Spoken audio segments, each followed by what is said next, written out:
la série Peuple de Dieu, lève-toi. Je ne sais pas si on a l'image toujours. On avait vu en premier le fait que nous sommes le peuple de Dieu. Est-ce que nous étions en tant que peuple de Dieu? Et puis la dernière fois, on a vu l'organisation du peuple de Dieu. Amen, avec Moïse, hein, vous vous souvenez? Oui. Et puis aujourd'hui, on va voir que après un peuple organisé, s'il est organisé, s'il se lève comme un seul homme, comme on avait terminé la dernière fois, eh bien ce n'est que parce qu'il y a une mentalité du peuple de Dieu. C'est parce que nous avons tous la même mentalité, la même pensée. Vous voyez? Et que nous nous levons du coup comme un seul homme. Et le fait de se lever, c'est aussi un signe de victoire, de vouloir avancer, de vouloir marcher. Amen. Amen.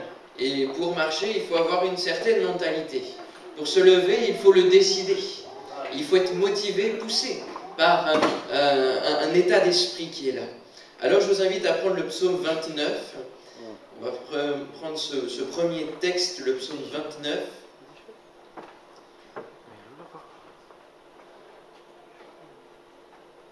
Et c'est surtout les derniers versets qui vont nous intéresser. Psaume 29. Fils de Dieu, rendez à l'Éternel gloire et honneur. Rendez à l'Éternel gloire pour son nom. Prosternez-vous devant l'Éternel avec des ornements sacrés. La voix de l'Éternel retentit sur les eaux, le Dieu de gloire fait gronder le tonnerre. L'Éternel est sur les grandes eaux, la voix de l'Éternel est puissante. La voix de l'Éternel est majestueuse. La voix de l'Éternel brise les cèdres. L'Éternel brise les cèdres du Liban. Il les fait bondir comme des veaux, et le Liban et le Sirion comme des jeunes buffles. La voix de l'Éternel fait jaillir des flammes de feu. La voix de l'Éternel fait trembler le désert. L'Éternel fait trembler le désert de Kadès. La voix de l'Éternel fait enfanter les biches. Elle dépouille les forêts. Dans son palais, tous s'écrient gloire.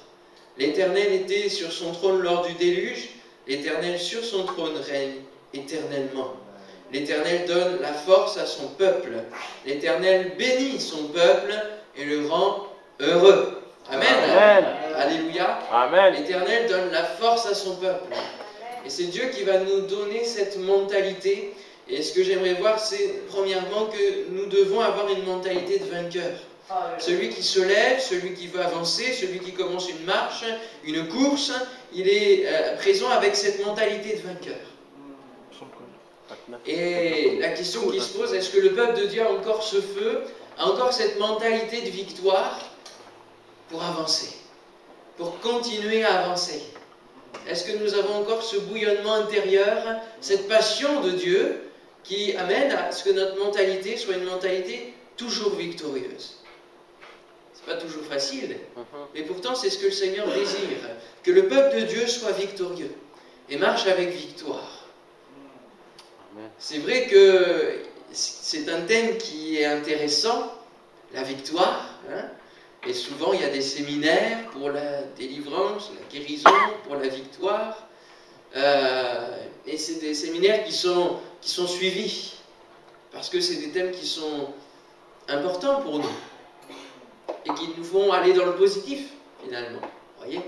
Si c'est un séminaire sur le renoncement de soi, c'est moins intéressant quand même, hein, renoncer à soi, vous voyez, hein, c'est moins édifiant, apparemment, hein, en apparence. Pourtant, eh bien, dans la victoire, dans la mentalité de victoire, on va voir qu'on a aussi besoin de renoncer à nous-mêmes. La mentalité de vainqueur, ça correspond à une dynamique de foi. Le pasteur priait tout à l'heure pour qu'on ait la foi, et que sans la foi, on ne peut pas finalement faire quoi que ce soit. Et le fait d'avoir la foi, c'est croire en Dieu, croire que Dieu existe. Donc c'est le carburant dont Dieu a besoin pour que nous puissions être en relation avec lui. Et donc cette dynamique de foi, eh bien, nous amène à croire aussi à cette victoire que nous pouvons avoir dans notre vie chrétienne et en tant que peuple de Dieu à marcher la tête haute. À marcher la tête haute. Nous n'irons pas loin si nous sommes défaitistes, si nous sommes pessimistes, si nous disons ah mais on ne peut pas avancer, c'est vraiment trop dur aujourd'hui, l'époque dans laquelle on vit, c'est toujours difficile. On ne pourra pas aller loin si on réfléchit et si on pense comme cela. Je l'ai déjà dit, hein, le fait de s'arrêter, d'être bloqué dans notre foi, mais c'est vrai que si on est bloqué dans cela, c'est parce que nous avons une mentalité qui correspond. C'est parce qu'en nous-mêmes, nous sommes défaitistes, nous sommes pessimistes. Et il faut, pour renverser la tendance et aller dans la victoire, avoir cette mentalité de victoire. On voit ici dans le psaume qu'on a lu, qui est Dieu? On voit au travers des paroles du psalmiste la grandeur de Dieu, et notamment la grandeur de quoi? Simplement sa voix. Sa voix. Hein, c'est ce qui ressort le plus dans ce psaume. La voix de l'Éternel, la voix de l'Éternel, la voix de l'Éternel. Hein, on l'a 5-6 fois. Et on voit combien la voix de l'Éternel est puissante. Combien elle est majestueuse. À elle seule, rien que par sa voix, Dieu peut briser les arbres, les cèdres du Liban. Je ne sais pas si vous avez déjà vu des cèdres du Liban, mais les troncs sont déjà assez costauds, hein, assez larges. Et rien que par sa voix, il arrive à détruire cela et à les faire sauter comme des veaux. Vous voyez les veaux qui sautent, ça va vite, ça rebondit. Eh bien, il fait cela. Vous voyez? Rien que par sa voix. Et donc, quand on voit la grandeur de ce Dieu, le chrétien et le peuple de Dieu ne peut pas marcher la tête basse, comme ça. Il ne peut pas, c'est pas possible. Quand vous voyez que le peuple de Dieu a un Dieu si grand, il ne peut pas marcher dans une mentalité pessimiste, dans la défaite, à l'avance, vous voyez. Avant que le combat soit mené, arriver avec une défaite. Non. Le peuple de Dieu doit marcher selon son Dieu. Amen. Amen. Et comme nous voyons que Dieu est puissant, alors nous allons marcher avec sa puissance. Alléluia. Amen. Comme nous voyons que Dieu est majestueux, nous allons marcher selon sa majesté. Avec majesté. La tête haute, c'est faire preuve d'une certaine majesté, vous voyez. Gloire à son nom. Amen. Nous n'irons pas loin non plus si nous sommes querelleurs, hein, si nous sommes dans un esprit de division, parce que forcément, on ne marchera pas dans le même sens. Et ça va être difficile pour se lever comme un seul homme, de marcher dans un même sens, ça va être trop difficile. Alors, cette mentalité de vainqueur, on la voit aussi au travers d'une image que nous donne l'apôtre Paul dans Philippiens chapitre 3, versets 12 à 16. Philippiens chapitre 3, versets 12 à 16. Il nous est dit, il va employer une image ici, il va parler de sa vie et il va employer cette image de la course, et autrement dit de l'athlète. La course, c'est l'image de sa vie chrétienne. Et le but, bien sûr, c'est la finalité de la vie, puisqu'il y a derrière. Et donc, au verset 12, il va dire, ce n'est pas que j'ai déjà remporté le prix de la course, hein, ou que j'ai déjà atteint la perfection, mais je cours pour tâcher de le saisir, puisque moi aussi j'ai été saisi par Jésus-Christ. Frère, je ne pense pas l'avoir saisi, mais je fais une chose, oubliant ce qui est en arrière et me portant vers ce qui est en avant, je cours vers le but pour remporter le prix de la vocation céleste de Dieu en Jésus-Christ. Nous tous donc qui sommes parfaits, ayons cette même pensée. Et si vous êtes en quelque point d'un autre avis, Dieu vous éclairera aussi là-dessus. Seulement, au point où vous êtes parvenus, marchons d'un même pas. Amen. Amen. Gloire à Dieu. Il y a beaucoup de choses à dire sur ce texte. Nous voyons que ici Paul parle premièrement pour lui, sur son expérience, sur le résumé de sa vie, c'est que c'est comme une course où il tâche de saisir Christ, d'atteindre la perfection, d'atteindre le but de sa vie, le prix de la vocation céleste en Jésus-Christ.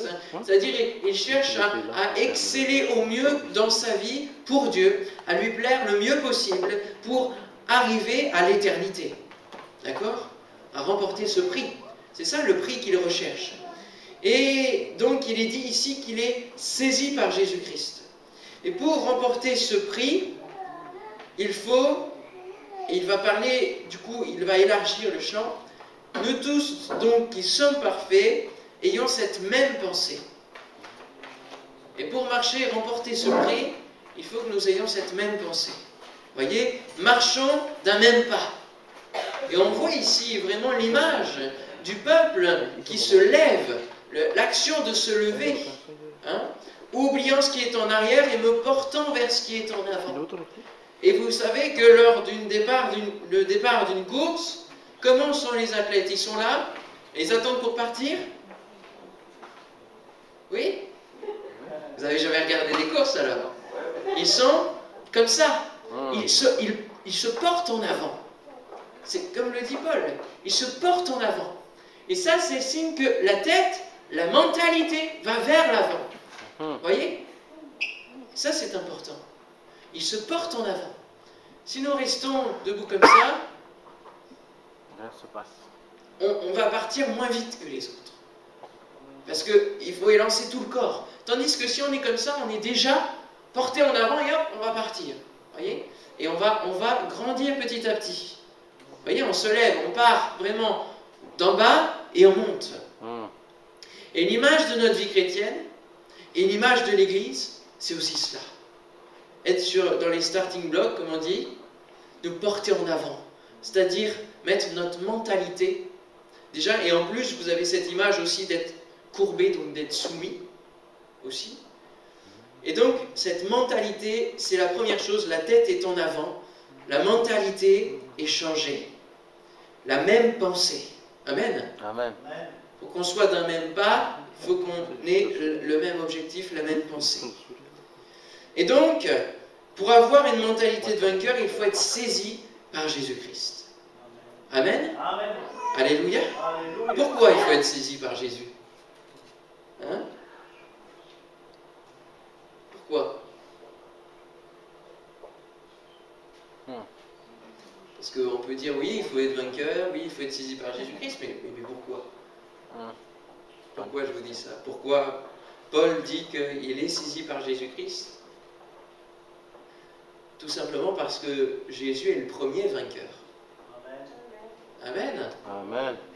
Ben oui, il faut qu'on soit saisi par Jésus-Christ, c'est-à-dire qu'un jour on soit vraiment saisi par le Seigneur dans notre vie pour changer de mentalité. Pour que lui imprime cette mentalité de vainqueur.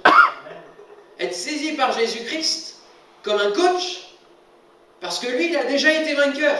Alors il peut vous encourager, et il nous encourage dans cet esprit de victoire. Amen. Amen.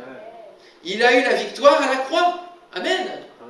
La croix, ce n'est pas un signe de défaite, malgré les apparences. C'est un signe de victoire. Parce qu'il y a la mort, c'est vrai, mais cette mort nous permet d'avoir la vie. Amen. Et sa résurrection est le signe et le point qui culmine pour la victoire sur la mort, sur le péché, sur les ténèbres. Lui seul a eu la victoire sur tout cela. Et lui seul pouvait l'avoir. C'est le Fils de Dieu, sans péché. Et lui seul pouvait passer par la croix, et lui seul pouvait être victorieux. Là où Adam et Ève ont été dans la défaite, en cédant à la tentation, Jésus lui a remporté la victoire sur les mensonges du diable. Amen. Alléluia. Gloire à son nom. Alors c'est pour ça que nous avons besoin d'être saisis par Jésus-Christ. Amen.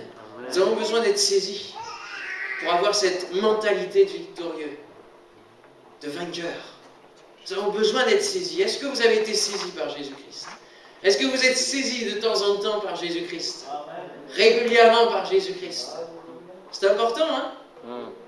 Être saisi, ça veut dire être complètement visité par lui, que notre mentalité se transforme, que cette transformation s'opère en nous. C'est cela. Que Jésus-Christ vraiment puisse venir en nous et changer notre cœur et changer notre mentalité. Parce que c'est bien que notre cœur soit changé, mais ça doit aussi arriver à notre réflexion, à notre intelligence. c'est corps, âme et esprit qui sont transformés, qui doivent être transformés. Pas seulement que le cœur, d'accord? Amen. C'est l'esprit tout entier, c'est l'état d'esprit. Alors, il dira deux versets plus haut, afin de connaître Christ. Pour avoir cette mentalité de vainqueur, nous avons besoin de connaître Christ. Amen. De connaître et d'apprendre toujours plus de celui qui a eu la suprême victoire pour chacun de nous, qui a décroché la couronne et le prix, non pas pour lui, c'est ça qui est merveilleux. C'est que ce prix-là, c'est pour nous qu'il décroche. Alléluia. Afin de connaître Christ et la puissance de sa résurrection et la communion de ses souffrances, en devenant conforme à lui dans sa mort, pour parvenir, si je puis, à la résurrection d'entre les morts. Pour participer à la victoire de Christ, il faut d'abord qu'il ait la victoire sur notre cœur, que nous communions à ses souffrances, que nous fassions mourir notre moi, et alors c'est là que Dieu change notre mentalité, qu'il change notre façon de voir et d'agir. Et nous avons besoin donc, pour connaître Christ, de passer dans la puissance de sa résurrection et aussi dans la communion de ses souffrances. C'est la croix que nous portons chaque jour. C'est l'engagement que nous avons pris envers Dieu. Amen. Amen. Gloire à son nom. C'est ce que je disais jeudi soir en Normandie, c'est que nous n'avons pas à venir simplement pour venir chercher une bénédiction et puis repartir. Et puis ne plus jamais revenir dans l'assemblée. Mais ce que Christ a fait, c'est pour que nous ayons aussi notre part à faire, notre croix à prendre, et donc à nous engager à le servir et à le suivre. C'est ça notre croix. C'est déjà cet engagement-là, de le suivre, amen, de le servir, de lui obéir, alléluia. Alors, si nous devons être vainqueurs, c'est parce qu'il y a un combat, malgré tout. Et oui, il a vaincu, il a été victorieux, mais nous sommes vainqueurs, mais il y a encore un certain combat. Est-ce que vous êtes des combattants? Hein? Est-ce que vous êtes des combattants? Oui. Contre qui vous combattez? Plusieurs réponses. Contre moi, oui, c'est vrai. Parce que le moi veut ressortir et il faut qu'on le fasse mourir. À la croix, il faut qu'il reste à la croix. Hein? Souvent, lors du baptême, le baptême, c'est l'image justement de la mort à soi. Hein? C'est comme un ensevelissement. D'accord? Hein? L'image du baptistère, c'est comme un cercueil, finalement, vous voyez? Où on se met sous l'eau. Donc on meurt à nous-mêmes, et quand on ressort, on renaît à une nouvelle vie. C'est cette image-là. D'accord? Ok? On correspond entièrement à Dieu dans sa mort et dans sa résurrection. Amen. Amen. Sauf que des fois, eh bien, notre ancienne nature, elle sait nager. Vous voyez? Elle sait nager, elle est toujours là. Elle revient. Elle sait nager. Voilà. Elle veut rester. Alors il faut vraiment la noyer. Hein? Noyer cette ancienne mentalité et acquérir, comme dira Paul encore une fois aussi, ayez les sentiments de Jésus-Christ. Et tout cela, ça doit changer dans notre esprit. Amen. Amen. Alléluia. Et la mentalité du peuple de Dieu ne doit plus correspondre à la mentalité du monde, à notre ancienne mentalité, notre ancien état d'esprit. Alors nous luttons contre nous, mais aussi contre qui encore? Contre le mal. Très bien. Parfois on se trompe de combat. Et on va lutter contre la chair et le sang, c'est-à-dire contre les autres. Voilà, on va essayer de combattre, et il y en a qui tuent au nom de Dieu. Hein. Il y en a qui tuent au nom de Dieu. Et aujourd'hui, si c'est les musulmans aujourd'hui, ça a été les chrétiens autrefois, avec les croisades, qui ont cru que le combat c'était de tuer tous ceux qui ne croyaient pas, tous les infidèles, sauf qu'ils se trompaient de combat. Et souvent on se trompe de combat. Paul encore dira dans Éphésiens 6,12, car nous n'avons pas à lutter contre la chair et le sang, mais contre les dominations, contre les autorités, contre les princes de ce monde de ténèbres, contre les esprits méchants dans les lieux célestes. Ouh. fait, hein, des ennemis. Hein. Ça en fait des ennemis. Seulement, ils sont là, ils sont présents. Et ça, c'est notre quotidien aujourd'hui. Même si Jésus a eu la victoire sur la mort, sur les ténèbres, sur le péché, il est remonté au ciel et le prince des ténèbres, hein, de ce monde, est encore agissant. Et la victoire finale aura lieu dans l'avenir. La victoire finale aura lieu. Jésus reviendra, il instaurera son règne. Il y aura encore 1000 ans où le diable pourra encore séduire les uns et les autres. Hein. Après ces 1000 ans, voyez. Et puis il y aura vraiment là, il sera pieds et mains liés après et jeté. Hein. Voyez, c'est ce que dit l'Apocalypse. Seulement, nous on a encore à combattre. On a encore à combattre aujourd'hui contre eh bien, la mentalité de ce monde, finalement. Parce que la mentalité de ce monde, c'est une mentalité qui est inspirée par le mal, qui pousse à faire le mal, qui pousse à tuer, qui pousse à insulter, qui pousse à répondre méchamment. Vous voyez, tout cela, c'est cultivé par le mal. Alors, c'est contre les autorités spirituelles, contre les princes de ce monde de ténèbres, contre qui nous avons à lutter. Et ce combat, il se tient dans l'intercession. Certains pourraient me dire, mais moi j'aurais cru que c'était dans le fait de chasser les démons. Hein? Et souvent, là aussi, on se trompe. On croit que le combat contre l'ennemi, contre les princes de ce monde, c'est que dans le fait de chasser les démons. C'est pas que dans cela. C'est principalement dans l'intercession, frères et sœurs. Amen. Amen. C'est dans l'intercession que les combats et les victoires se remportent. Regardez ce que dira Jésus à ses disciples.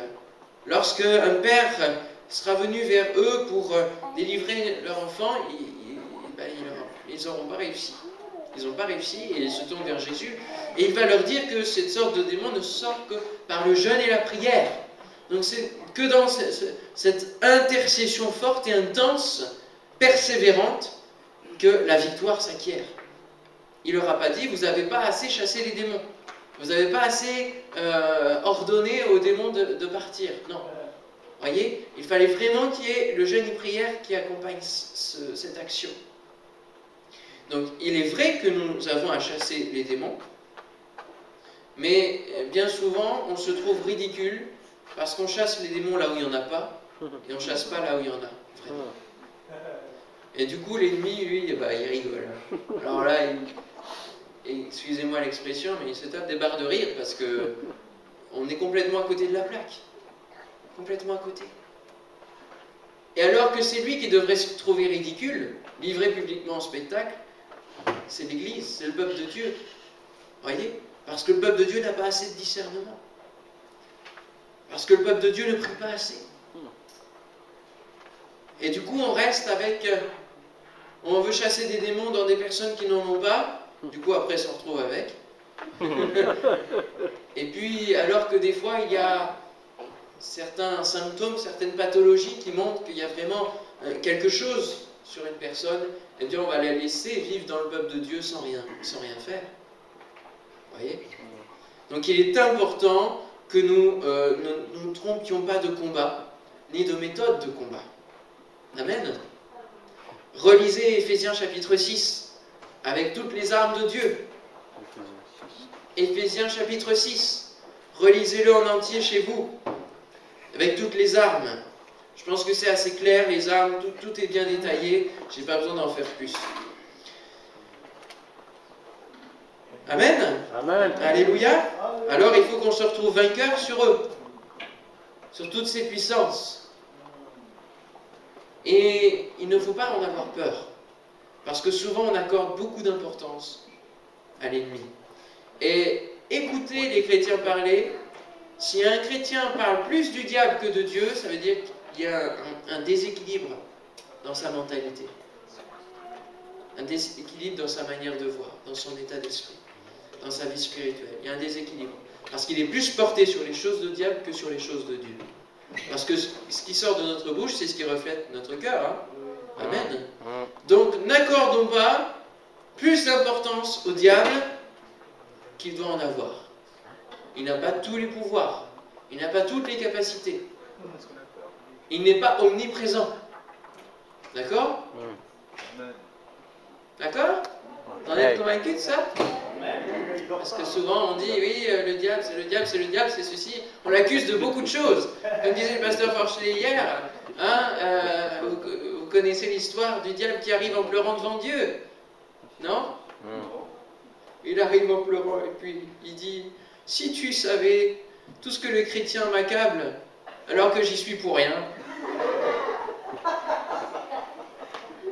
Et parfois on attribue, alors que c'est nous qui nous mettons dans des conséquences et on se retrouve dans la misère à cause de nous-mêmes, à cause de nos choix. Voyez?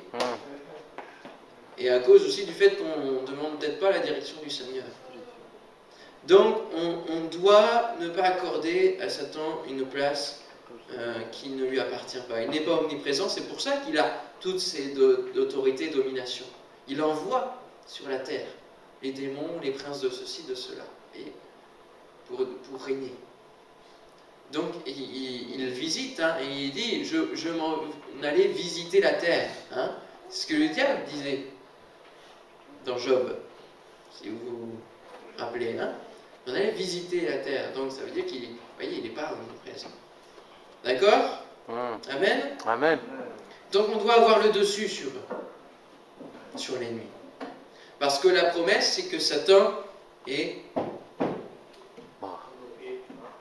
Il est sous nos pieds. Amen? Amen. Et si on est assis, ben le pied il est détendu, alors il peut ressortir.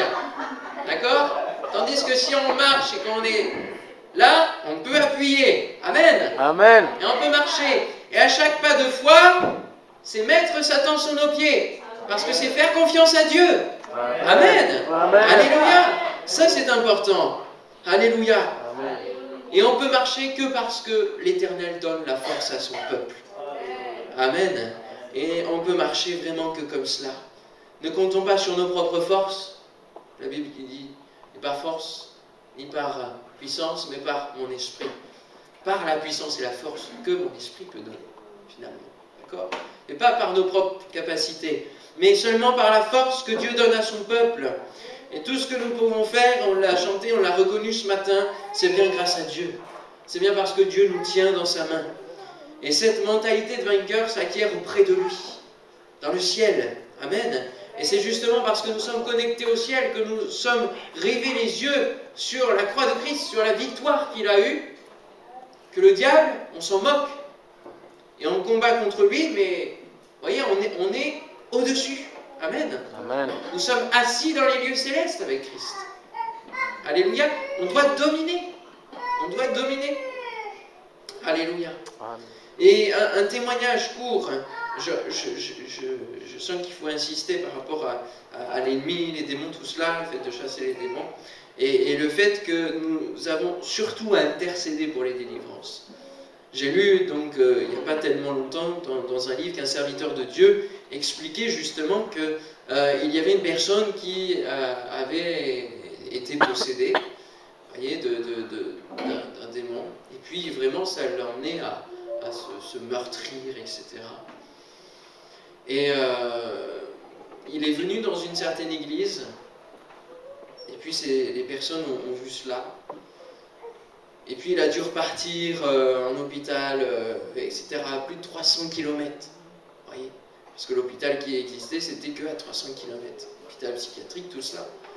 Parce que finalement, il se faisait du mal, donc il fallait qu'il soit protégé. Et l'église, qui ne pouvait pas se rendre là-bas, etc., ils ont vraiment pris le parti d'intercéder pour une délivrance. Et ils ont jeûné, ils ont prié, ils ont intercédé, jusqu'à ce qu'ils sentent sur leur cœur que la délivrance était acquise. Voyez? Et Dieu est notre partenaire de prière. Et Jésus est notre partenaire de prière. Il intercède pour nous auprès du Père. Amen. Et il nous fait sentir quand nous avons la victoire. Et quand il n'y a plus besoin de prier parce que la victoire est acquise. Amen. Et il faut prier déjà dans l'esprit de victoire. C'est-à-dire croire que nous avons reçu. Donc ça, c'est dire nous avons la victoire. Eh bien, à 300 km, la personne a été délivrée dans les mêmes instants, entièrement. Amen. Amen. Alléluia.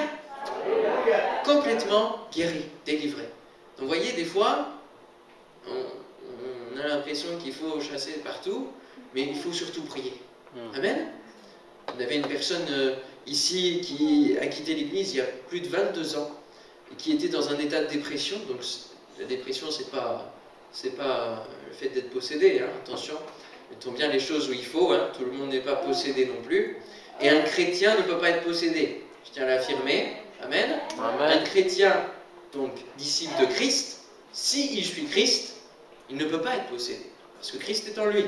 Amen. Amen. Mais un chrétien qui a choisi de se détourner de Dieu et qui laisse la porte ouverte à l'ennemi, eh bien forcément, il est possédé, mais il n'est plus un chrétien. Vous voyez? Bon. Et donc cette personne-là a eu une dépression forte qui l'a conduit aussi en hôpital psychiatrique. Eh bien, avec évidence, là, le midi, c'est samedi midi, quand on prie, eh bien, on a prié pour lui. Et en quelques semaines, même pas, les médicaments ont été enlevés.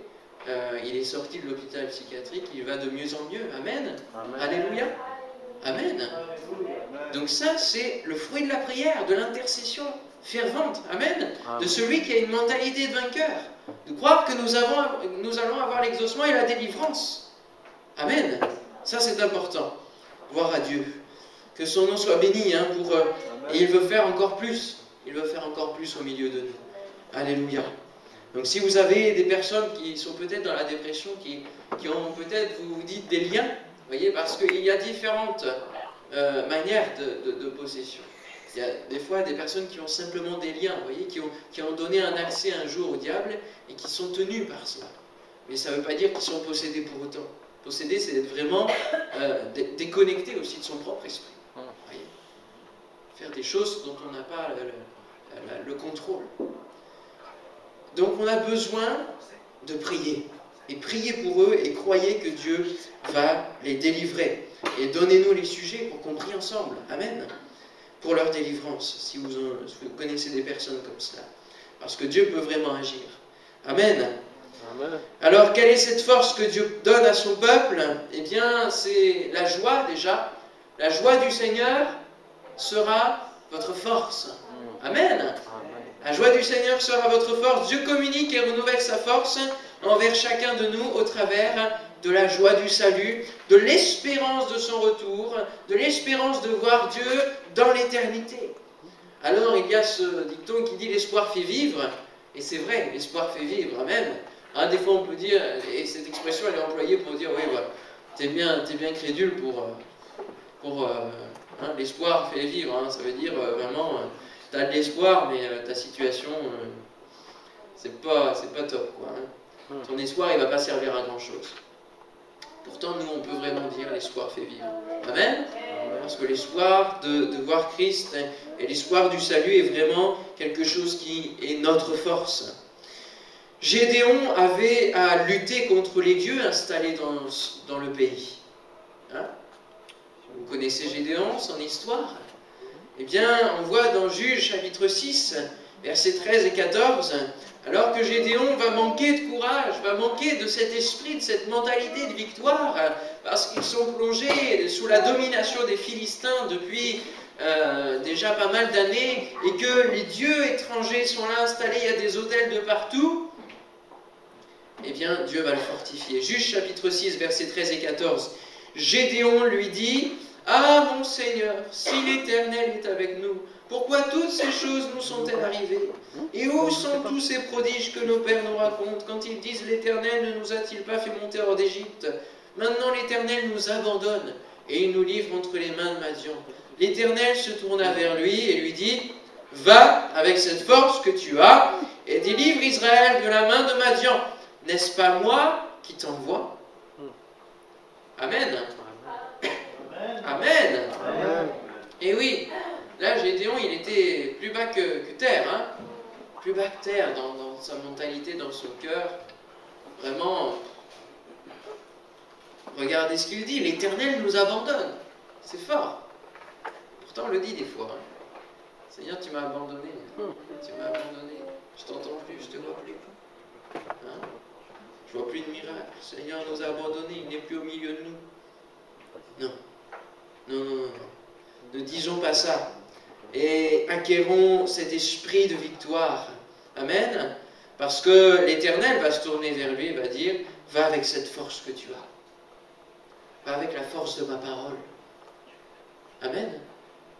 Si Dieu nous dit une chose, de faire une chose, il nous donne les moyens de l'accomplir. Amen. Amen. Il nous donne la force de le faire. Va avec cette force que tu as. Va avec cette parole que j'ai déposée sur ton cœur. Et vous savez combien de fois j'ai déjà, alors que j'ai pas beaucoup d'années de ministère et de prédication, mais combien de fois l'ennemi, et là c'était vraiment lui, a voulu me faire arrêter. Me dire t'es pas appelé, me dire t'as rien reçu, tu vois le fruit que tu portes, etc. Et puis de toute façon les gens ne croiront jamais, et tout ça, alors arrête de prêcher, arrête de parler. Retourne dans ta petite vie, fais ce que tu veux vraiment faire. Fais ce que tu voulais faire avant de servir ton Dieu. Vous voyez toute cette parole-là, vous voyez tout cela, eh bien ça voulait me faire arrêter. Mais qu'est-ce qui m'a fait accrocher? C'est la parole de l'appel de Dieu. Amen. Amen. Et oui, il n'y a que ça. Et si, comme je le disais, si une personne n'est pas appelée, si la parole de Dieu n'est pas déposée sur le cœur pour faire une chose, alors ça ne tiendra pas. Ça ne tiendra pas. Et malgré le nombre de fois où je me suis retrouvé dans une situation de détresse, où j'étais vraiment abattu par ces paroles-là, par toutes ces mauvaises choses, eh bien, je me suis accroché à la parole de Dieu. Et j'ai puisé dans la force de la parole de Dieu. Amen. Amen. Alléluia. Va avec cette force que tu as. Gloire à son nom. N'est-ce pas moi qui t'envoie? N'est-ce pas moi, le Dieu Tout-Puissant, qui t'envoie? N'est-ce pas moi qui t'envoie? Ça, c'est une question qui doit nous interpeller aussi dans le peuple de Dieu. N'est-ce pas moi qui te donne la force d'avancer? Alors avance. Alors combat. Et puis on a aussi les espions. Quel esprit de défaitisme. Oh là là. Puis ils ont conduit tout le peuple dans 40 ans de désert. Alors qu'il y en avait deux qui renouvelaient la flamme, qui renouvelaient la parole de Dieu, la promesse de Dieu. Vous voyez encore l'importance de la parole, la force de la parole. Comme une épée. Et c'est avec la parole qu'on va pouvoir combattre aussi. Parce que Jésus, dans le désert, a combattu en disant « Il est écrit ». Amen. Et dans notre intercession, on doit rappeler la parole de Dieu. Il est écrit. Alors toi, Satan, tu n'as rien à faire là. Parce que moi, j'ai reçu une parole. Alors je vais avancer. Amen. Amen. Alléluia. Alors les espions là qui ont été visiter le pays de Canaan, ils auraient dû s'appuyer sur la promesse de Dieu. Comme Josué voulait s'appuyer sur la promesse de Dieu et le rappeler. Et dire, Dieu nous a donné le pays. Alors même s'il y a des géants, même s'il y a des choses plus énormes que nous, imaginez-vous, la grappe de raisin, il la porte à deux quand même. C'est pas rien, hein, quand même. À deux, une grappe. Vous voyez, nous, c'est un truc comme ça. À deux. Il porte, ou à quatre, je ne sais même plus trop, mais en tout cas, c'est quelque chose. Des géants. Même s'il y a des géants, même s'il y a des choses qui nous paraissent complètement insurmontables, je marche. Et c'est aussi cette marche-là de la foi, c'est s'appuyer sur la parole de Dieu. Amen. Amen. Alléluia. La foi va nous permettre de faire ce pas. La parole de Dieu, on s'appuie dessus, et du coup, ça écrase l'ennemi en dessous. Hein? Amen. Gloire à Dieu. Alors l'Éternel donne la force à son peuple. Alors s'il vous a donné une parole, croyez jusqu'au bout en elle. Même si vous êtes face à un mur, même si vous êtes face à une montagne, eh bien, faites encore preuve de foi pour que la montagne, vous la commandiez de s'en aller. Amen. Et de se jeter dans la mer. Alléluia. Alléluia. Gloire à Dieu. Élisée pria et dit, Éternel, ouvre ses yeux pour qu'il voie. Et l'Éternel ouvrit les yeux du serviteur qui vit la montagne pleine de chevaux et de chars de feu autour d'Élisée. Waouh! C'est beau ça. Le serviteur ne voyait rien et puis il voyait surtout tous les ennemis qui étaient autour et il se disait oula, ben là ça va être notre fête. Hein? Élisée, homme de Dieu, va rentrer dans cette vision des choses surnaturelles. Et c'est aussi parce que nous ne voyons pas assez la vision surnaturelle de Dieu, parce que nous ne puisons pas assez la force de Dieu qui est sur son trône au ciel, que nous nous mélangeons et que nous nous perdons dans le combat que nous avons à mener. Et donc, en dernier point, nous avons à avoir cette constance dans l'état d'esprit de victoire. Parce que souvent, notre vie chrétienne, c'est du yo-yo. Hein? Non? Je sais pas, hein? J'espère que vous comprenez ce que je dis. Mais souvent, on a l'esprit de victoire quand tout va bien. Et puis, dès qu'on est livré, il n'y a plus personne. Alors, il faut qu'on soit constant dans cela. Que veut dire constant? Constant veut dire qui persiste, qui fait preuve de persévérance. Amen. Et quand vous persévérez, moi j'aime bien dire ça, c'est que vous percez et alors vous verrez. Amen. Alléluia. Il faut persévérer, il faut être constant.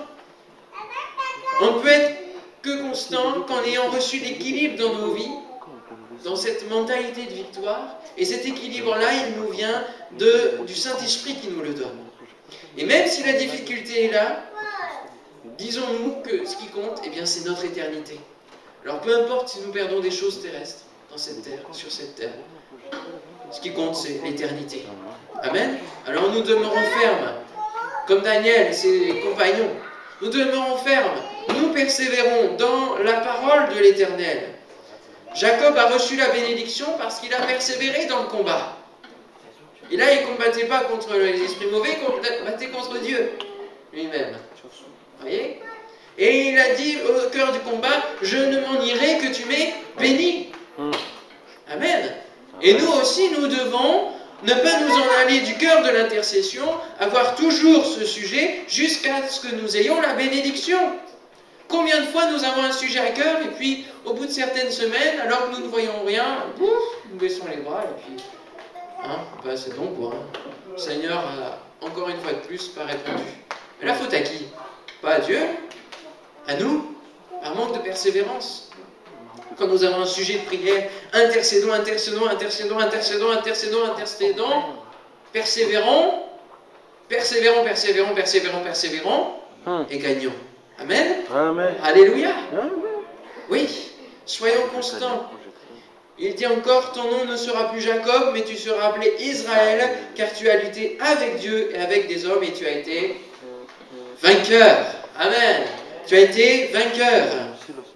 Gloire à Dieu. Alors, soyons constants dans cet esprit de victoire. Alors que Jésus interpelle le peuple de Dieu sur des siècles entiers au travers des lettres de l'Apocalypse, les 7 lettres, et qu'il se tient à la porte, il dira « Celui qui vaincra ».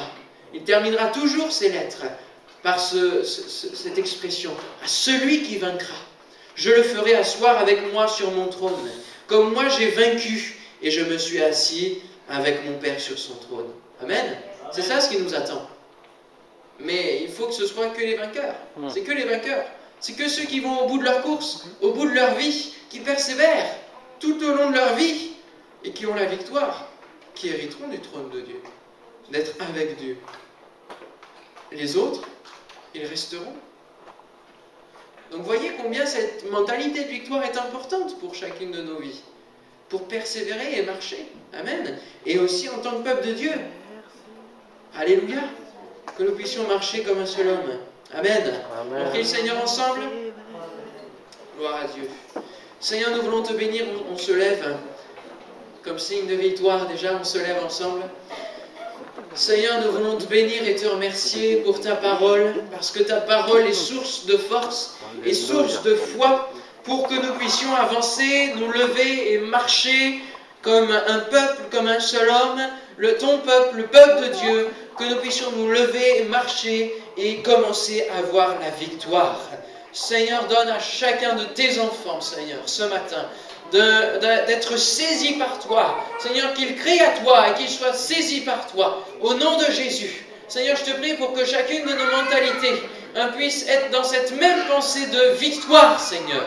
Que nous puissions marcher constamment et avec persévérance dans cet esprit de victoire. Au nom de Jésus-Christ, par le nom de Jésus-Christ qui a reçu la victoire, Seigneur, nous te demandons, Seigneur, d'avoir la victoire dans nos sujets de prière, dans nos fardeaux, Seigneur, de ce moment, Seigneur, dans les choses qui nous accablent. Seigneur, je te prie de donner la victoire à mes frères et sœurs, qu'ils s'appuient sur ta parole et que dans leur intercession, ils puissent s'appuyer sur ta parole et commander à l'ennemi de ne plus faire partie de ces affaires. Seigneur, je te prie pour que si l'ennemi et toutes ces hordes de démons ont attaqué certaines personnes qui ne se trouvent pas là ce matin, Seigneur, que tu puisses les délivrer maintenant au nom de Jésus. Merci Seigneur de faire ton œuvre. Seigneur, si eux-mêmes se sont mis dans des difficultés, Seigneur, donne-leur de se repentir, de te demander pardon, Seigneur, et d'avoir de nouveau la victoire et de continuer leur marche. Dans le nom de Jésus, nous te bénissons. Amen.